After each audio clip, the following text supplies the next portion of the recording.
नमस्कार साथियों, स्वागत है आपका एच के क्लासेस में और मैं आपका मेंटर एच के गोदारा। जैसा कि आप जानते हैं, आज हम पढ़ने जा रहे हैं NEP नेशनल एजुकेशन पॉलिसी 2020 की। ये बहुत ज़रूरी है एक अध्यापक के लिए भी, और जो भी बच्चा टीचिंग लाइन की तैयारी कर रहा है उसको RTE राइट टू एजुकेशन का जो अधिकार है 2009 का, वो भी पढ़ना ज़रूरी है, और एजुकेशन पॉलिसी भी। और ये सिलेबस किसके अंदर है? हमारा साइकोलॉजी के अंदर है, क्योंकि साइको के अंदर ही हमें बच्चों को समझना है या उनकी पॉलिसियाँ बनानी है या मेथड अडोप्ट करने हैं। तो ये सब किस में डाल दिया गया है? हमारा इसके अंदर है। और ये ऐसा नहीं है कि हमारे एग्ज़ाम में डाला है। आप नेट का पेपर उठा लो जिसके अंदर हायर एजुकेशन के नाम से आपको एक यूनिट दी हुई है, और हायर एजुकेशन के अंदर सब कुछ ये मामला वहाँ आपको पढ़ने को मिलेगा। तो कोई भी कॉम्पिटिटिव एग्ज़ाम हो टीचिंग लाइन का, तो आपको ये चीज़ें अच्छी तरह पता होना चाहिए। और ऐसा कभी भी नहीं हुआ कि नेशनल एजुकेशन पॉलिसी से क्वेश्चन ना आया हो। अभी रिसेंट एग्ज़ाम का भी मैं एग्जाम्पल आपको दूंगा। तो हम स्टार्ट करते हैं। हमारी 2020 की एजुकेशन पॉलिसी है, वो बेस्ड है जो 1986 की एजुकेशन पॉलिसी थी उस पे बेस्ड है। तो हम उससे दोनों का क्या करेंगे, डिफरेंस भी जानेंगे, अंतर भी जानेंगे, और कुछ और पॉलिसियाँ लिखी हुई है उसकी भी मैं आपको थोड़ी जानकारी दूंगा, ताकि आपकी एजुकेशन पॉलिसी के साथ क्या बन जाए, अंडरस्टैंडिंग। तो स्टार्ट करते हैं। हमारी 1986 में जो पॉलिसी आई थी, तो वो एजुकेशन पॉलिसी थी, और उसका जो पढ़ाने का पैटर्न था वो क्या था? 10 जमा में 2 जमा में 3 ये पैटर्न था। लेकिन जो नई पॉलिसी आई उसमें पूरा का पूरा पैटर्न ही उन्होंने चेंज किया है, जो कि हमें ध्यान रखना है। अब पैटर्न हमारा क्या हो गया? 5 प्लस में 3 प्लस में 3 प्लस में 4। और ये एग्ज़ाम अभी जो रिसेंट में KVS का जो एग्ज़ाम हुआ है PGT का, उसके अंदर मेरा खुद का एग्ज़ाम था, तो मेरे भी 118-19 बनते हैं। तो उसके अंदर ये आया हुआ था और मैंने एजुकेशन पॉलिसी पढ़ी थी, तो सही था मेरा क्वेश्चन। तो आपके लिए ये क्वेश्चन इंपॉर्टेंट बन जाता है कि 1986 की पॉलिसी का क्या पैटर्न था? 10 जमा 2 जमा 3। लेकिन नया पैटर्न क्या है? 5 जमा 3 प्लस 3 में प्लस में 4 पैटर्न है।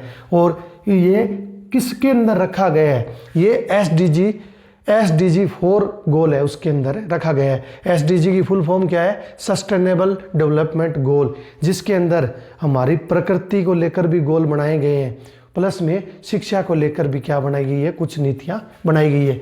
उसके बाद चलते हैं कि इसका अध्यक्ष कौन है।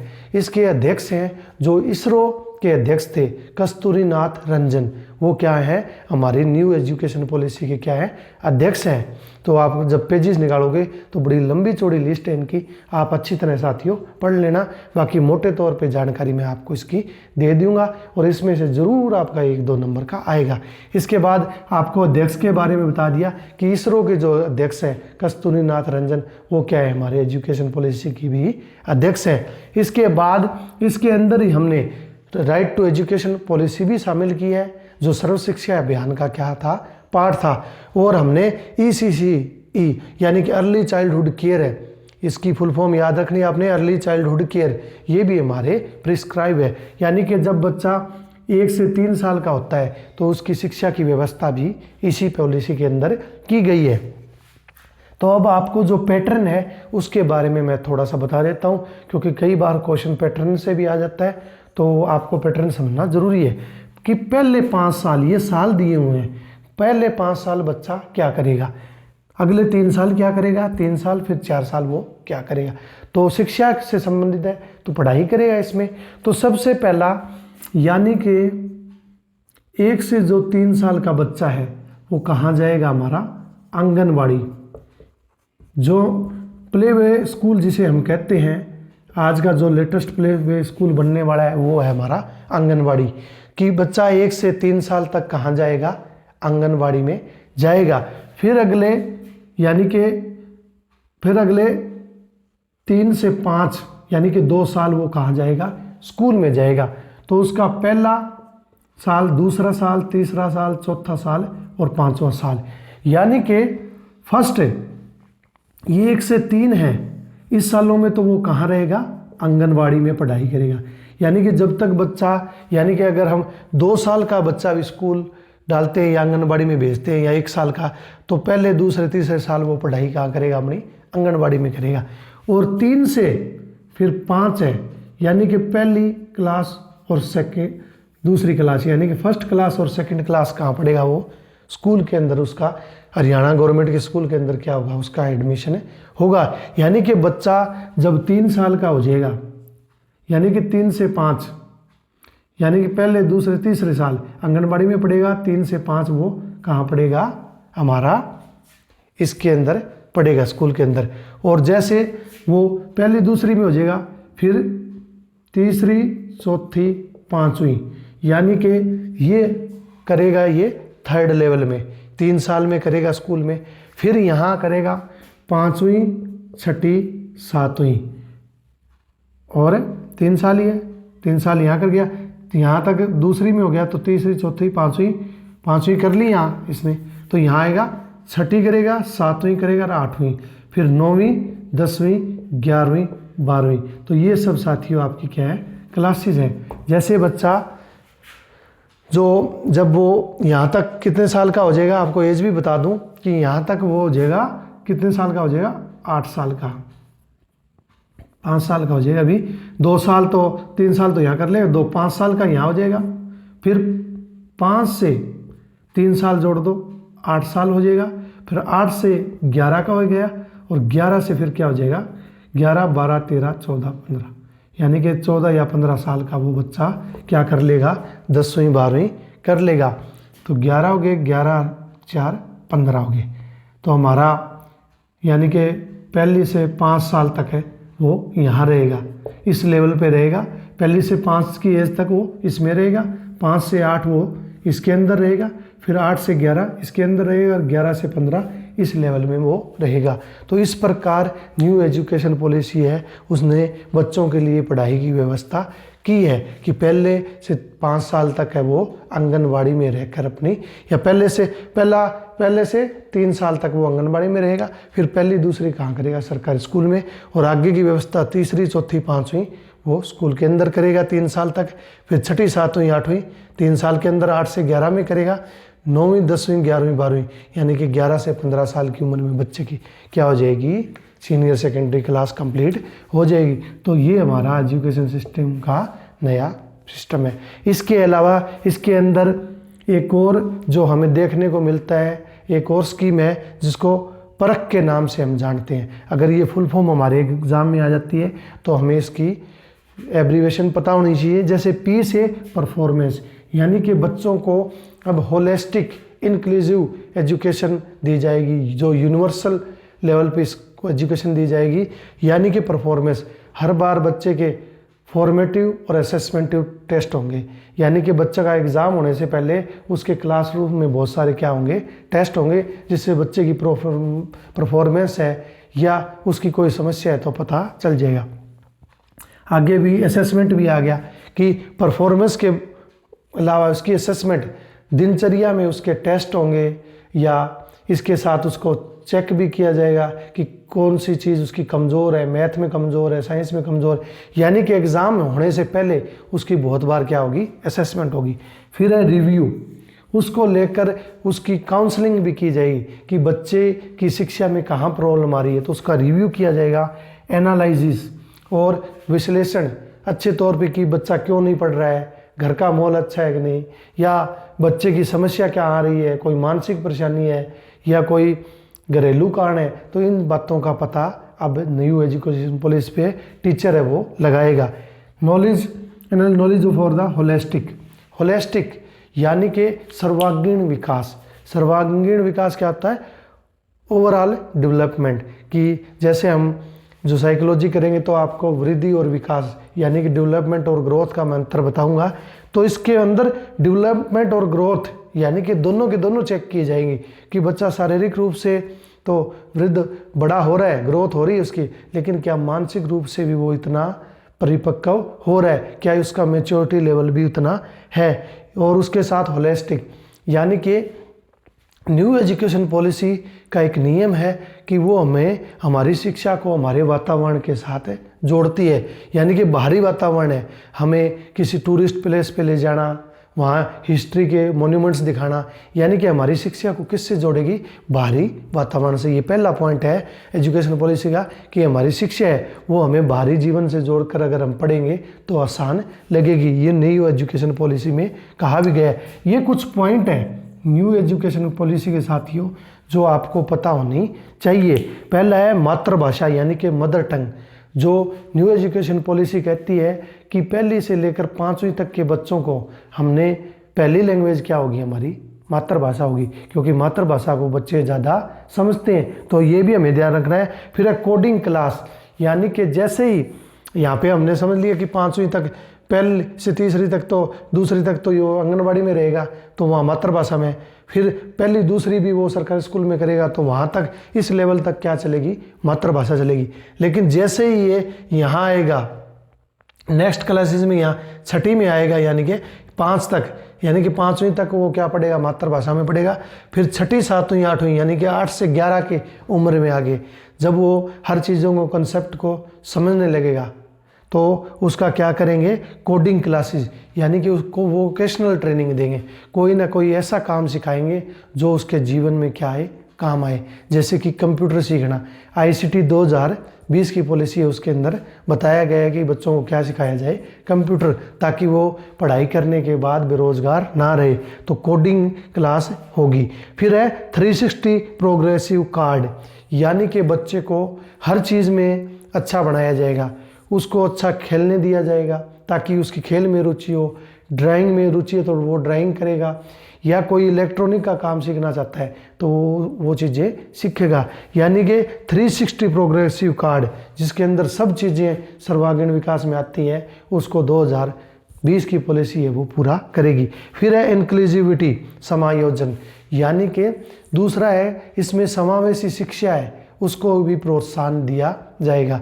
समावेशी शिक्षा बहुत बार हमारे एग्जाम में आता है कि कुछ बच्चे कमज़ोर होते हैं पढ़ने में और कुछ बच्चे इंटेलिजेंट होते हैं, तो उनके बीच में क्या करेगा अध्यापक है, वो क्या करेगा, समायोजन करेगा। वो अपने दिमाग से या मेथड से उन बच्चों के बीच में जो दूरी बन गई है उसको क्या कर देगा, ख़त्म कर देगा।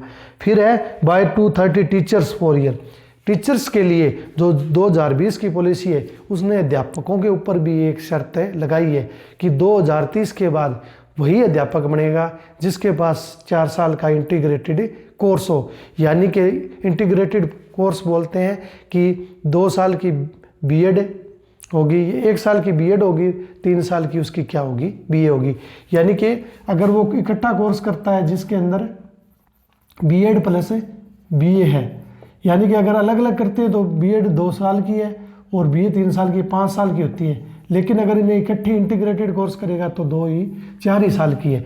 यानी कि +2 करते ही बच्चा अपना माइंड बना ले, अगर उसको अध्यापक बनना है तो बीएड प्लस बीए इकट्ठा कोर्स होगा जिसको इंटीग्रेटेड कोर्स कहते हैं हम, 4 साल का हर यूनिवर्सिटी में वो अब लॉन्च कर दिया गया है। और वो किसकी देन है, 2020 की पॉलिसी की। इसके अलावा MHRD, यानी कि हमारी इसको चलाने वाली संस्था कौन थी एजुकेशन सिस्टम को, अब तक जो 1968 की पॉलिसी ले लें, 86 की ले लें, इनके पीछे MHRD ह्यूमन रिसोर्सेज, यानी कि ह्यूमन रिसोर्सेज की जो थी ब्रांच है MHRD वो थी। लेकिन अब उसका नया नाम बदल के क्या कर दिया गया है, एजुकेशन मिनिस्ट्री, यानी कि MHRD है हमारी जो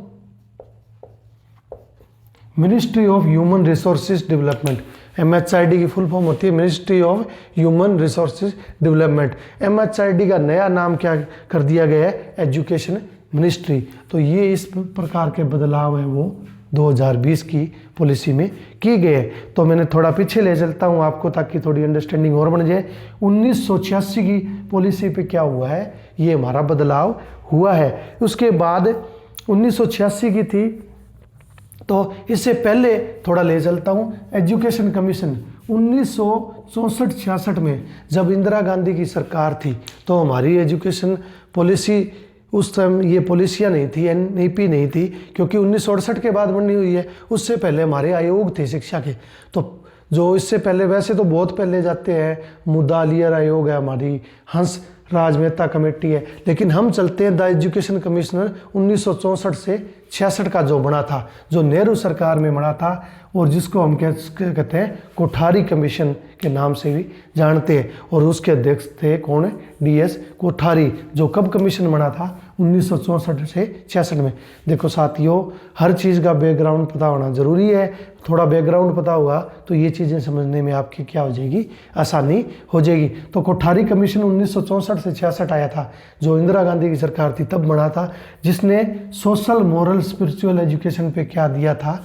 बल दिया था कि हम अब शिक्षा पे सोशल चीज़ें बढ़ाएंगे, मोरल, नैतिक और आध्यात्मिक वैल्यूज़ बच्चों में आनी चाहिए। उसके बाद हमारी फर्स्ट एजुकेशन पॉलिसी, ये ध्यान रखना है, वेरी वेरी इंपॉर्टेंट, कि हमारी पहली एजुकेशन पॉलिसी जो NEP आई थी वो कब आई थी? 1968 में आई थी, और बेस्ड किस पे थी? कोठारी कमीशन पे। हर पॉलिसी एक दूसरे पे बेस्ड है, जैसे 2020 की 1986 पे बेस्ड है। तो हमारी जो 1968 की थी वो किस पे बेस्ड थी? कोठारी कमीशन पे बेस्ड थी।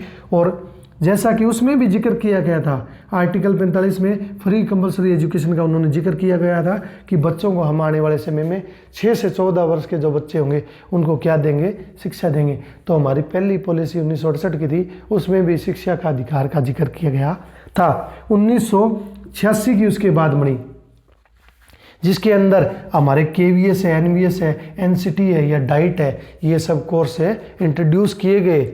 और 1 किलोमीटर के अंदर हमारा स्कूल होना चाहिए, ये बात भी हमें कौन कहता है? 1986 की जो है वो कहती है। फिर है 92-91 में, थोड़ा यहाँ मैं डेट लिखने भूल गया, 91-92 में एक प्रोग्राम आया था, इसको हम पॉलिसी नहीं कह सकते, लेकिन इसके मध्य जो न्यू पॉलिसी बनने से पहले 91-92 में एक प्रोग्राम आया था जिसको कहते हैं POA, programme of action. Programme of action, बहुत बार क्वेश्चन यहाँ से भी आता है कि PO की फुल फॉर्म क्या है? तो प्रोग्राम ऑफ एक्शन है। और इसके अंदर ही ऑपरेशन ब्लैक बोर्ड, जो हमारा ऑपरेशन ब्लैक बोर्ड एक हमारा जो टीचर्स के लिए था, तो वो भी उसके अंदर शामिल था। फिर है 50% फीमेल टीचर, यानी कि हर स्कूल में, ये हर भर्ती में हम 50% कोटा महिलाओं को देंगे, टीचिंग लाइन में भी। तो ये किसका पार्ट था? PO का। फिर हमारी NKC, नेशनल नॉलेज कमीशन भी आया था, जो कब आया था? 2005 में। और NCF, नेशनल करिकुलम फ्रेमवर्क है, वो भी कब आया था? 2005 में आया था। और जब किसकी सरकार थी? मनमोहन सिंह की। दो NCF और NKC किसके हैं? मनमोहन सिंह की सरकार थी, तब से ये आए हैं। तो अध्यक्ष कौन थे? NKC यानी कि नेशनल नॉलेज कमीशन के अध्यक्ष कौन थे? Mister same Pitroda. और सरकार कौन सी थी? मनमोहन की। और RTC एक्ट आया। NCF मैंने आपको बता दिया, NCF 2005 आया है। उसमें मुख्य बात है लर्निंग विदाउट बर्डन, यानी कि हमें बच्चों को बैग उठा के नहीं जाना है, वो लाइब्रेरी में पढ़ेंगे। छोटे बच्चे हैं, वो बैग है वो घर पे ही रखेंगे, और उनको स्कूल में विदाउट बर्डन जाने के लिए कौन कहता है? हमारा NCF। फिर थोड़ा सा हम RT एक्ट यानी कि राइट टू एजुकेशन एक्ट है, उसके बारे में जान लेते हैं। ये 86वीं जो 86 अमेंडमेंट हुआ है, उसके अंदर हमारा RT right to education act है, जो कि 21वें आर्टिकल के अंदर लिखा गया है, 21st आर्टिकल के अंदर लिखा गया है। और 86वां जो संवैधानिक संशोधन था, उसके अंदर हम जिक्र किसका करते हैं? RTG एक्ट यानी कि राइट टू एजुकेशन। ये बना कब है? अगस्त 2009 को बना है। और किसने बनाया है? MHRD ने। सॉरी, अब तो आपको पता है MHRD रही नहीं, चाहे 2009 में इन्होंने RT 21वें आर्टिकल में और 86वें संवैधानिक संशोधन में इन्होंने इसका निर्माण तो कर दिया, लेकिन अब MHRD क्या बन गई है? एजुकेशन मिनिस्ट्री का नाम दे दिया है 2020 की पॉलिसी ने। और कब बना था?